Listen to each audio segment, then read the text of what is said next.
روایت میں آتا ہے مسخوب نامی ایک شخص تھا، اس کو جن نظر آیا کرتے تھے۔ ایک مرتبہ وہ قریش کے کسی قافلے کے ساتھ سفر کے لیے نکلا۔ راستے میں اسے ایک سانپ آتا ہوا دکھائی دیا۔ قافلے والوں نے اسے مار ڈالا۔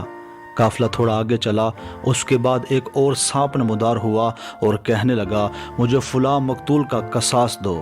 یہ کہہ کر اس سانپ نے زمین پر زور سے اپنا منہ مارا اور اس سے ایک عجیب طرح کی آواز آئی اور اس سے قافلے کے اونٹ بدک گئے۔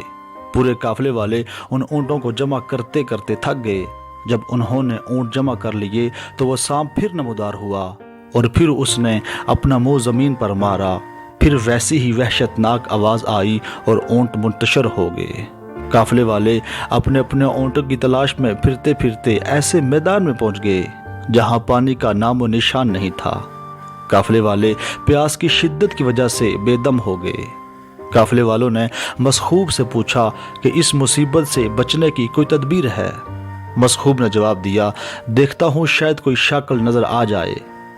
یہ کہہ کر مسخوب وہاں سے چل پڑا۔ ایک ٹیلا پار کرنے کے بعد دور اس کو آگ جلتی ہوئی نظر آئی۔ وہ آگ کی سمت روانہ ہو گیا۔ جب وہ آگ کے قریب پہنچا تو اس کو خیمے میں ایک بوڑھا شخص نظر آیا۔ دراصل وہ ایک نیک جن تھا اور اس علاقے کے جنات کا سردار تھا۔ مسخوب نے اس جن سے پورا واقعہ بیان کر کے شکایت کی۔ اس جن نے کہا، اگر تمہیں اب پھر وہ سانپ دکھائی دے تو 7 مرتبہ بے اسم کا اللہم پڑھ لینا۔ یہ سن کر مسخوب قافلے میں واپس آ گیا اور اس نے قافلے والوں کو یہ کلمہ بتا دیا۔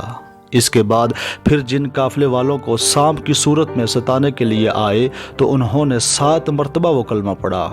یہ سن کر جنات یہ کہہ کر بھاگ گئے، کم بختو تمہارا برا ہو، یہ کلمہ تمہیں کس نے بتا دیا؟